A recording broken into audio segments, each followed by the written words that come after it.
여러분들이 인벤터 작업하시다 보면 어떠한 두 개의 패곡선을 겹쳐서 회전이나 돌출을 해야 될 경우가 생깁니다. 요거는 노치형 부시의 예를 들어서 설명을 드리고 있는데요.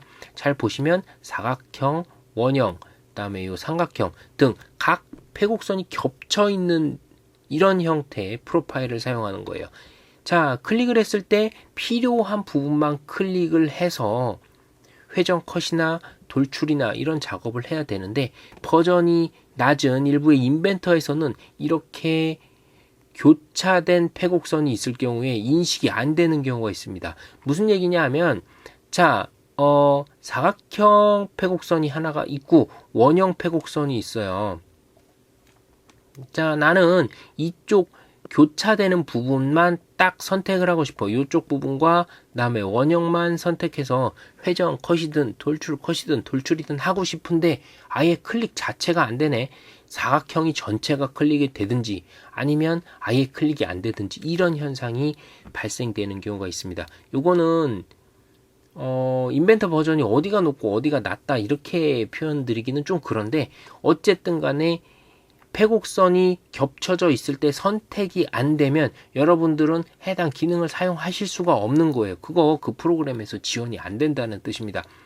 자, 사각형이 있고 이렇게 원형이 있는데 겹쳐져 있는데 특정 부분만 선택을 하려고 하는데 선택이 둘 다 안 되는 경우는 여러분 프로그램 자체가 이건 아예 안 되는 거예요. 이 기능이. 그러면 어떻게 해야 돼요? 이럴 때는 그냥 한 개의 패곡선 프로파일을 그려주셔야 됩니다.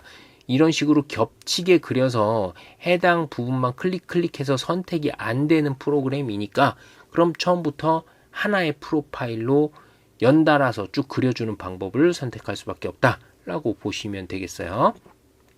그래서 이런 형태로 돼 있는 스케치는 아예 사용할 수가 없는 거고요. 스케치 6번이라는 것도 뭐 잡아서 지워주도록 할게요. 새로 그리셔야 돼요. 자, 정 가운데로 가로지르는 작업 평면 선택해 주시고 새 스케치 잡아 주시고요. 여기서 새로 그려 주시는 겁니다.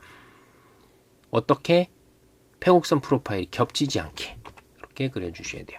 그래서 이 지름이 2였죠. 그다음에 선 그리기로 자, 하나 그려주시고요. 이렇게 그려주시면 되고요. 거리 입력해 주도록 할게요. 여기서부터 여기까지 거리 1 맞춰주시고요. 각도 135도죠. 눌러서 클릭해 주시고 요거 135도 맞춰주시고요. 선 그리기로 클릭해서 마무리해 주시면 됩니다. 패곡선 프로파일 또 몇 개다? 2개죠. 이거 2개면 돼요? 안 돼요? 안 될 수가 있죠. 그러니까 이 부분까지 잘라 주셔야 돼요. 이렇게 맞춰주시면 되고요. 선 그리기로 원점에 맞춰서 수평선 하나 그려주시고요. 얘는 중심선으로 바꿔주도록 할게요. 얘를 회전시켜 주셔야 되는 겁니다. 자, 프로파일 얘 클릭해 주시고요. 축 선택은 요 가운데 요 축이 되는 거죠. 그 다음에 파내기 이렇게 해서 작업을 해 주셔야 되는 거예요. 뭐 제가 빨리 얘기하다 보니까 뭐 이 치수가 맞는지 아닌지까지는 모르겠지만 요 뭐 치수가 중요한 게 아니고 지금은 여러분들이 패곡선 프로파일이 겹쳐서 프로파일 선택이 안 될 때 어떻게 하냐 요걸 아는 게 중요한 거잖아요. 그죠? 어떻게 한다? 겹치게 하지 마세요. 이런 경우에는 겹치게 하지 마시고 한 큐에 쫙 돌아서 스케치를 패곡선 스케치가 단 하나만 존재하게 해주셔야 됩니다. 이 방법밖에는 없어요. 그래서 패곡선 스케치를 단 하나로 하시는 방법밖에 없다. 요거를 알아두시면 되겠습니다. 요거 생크 사각 같은 거 만들 때도 다 적용이 되죠. 이 교차되는 패곡선 부분을 구별할 수 있는 버전의 프로그램을 사용하시면 문제가 안 되는데, 약간 뭐 예전에 만들어진 프로그램이다 이러면 이거 교차점 못 찾죠? 못 찾으면 어떻게 돼? 이것도 필요한 부분 스케치 패곡선 겹치지 않게 뭐 원형이랑 사각형이랑 겹치지 않게 하나로 딱 그려서 끝내 주셔야 되는 겁니다.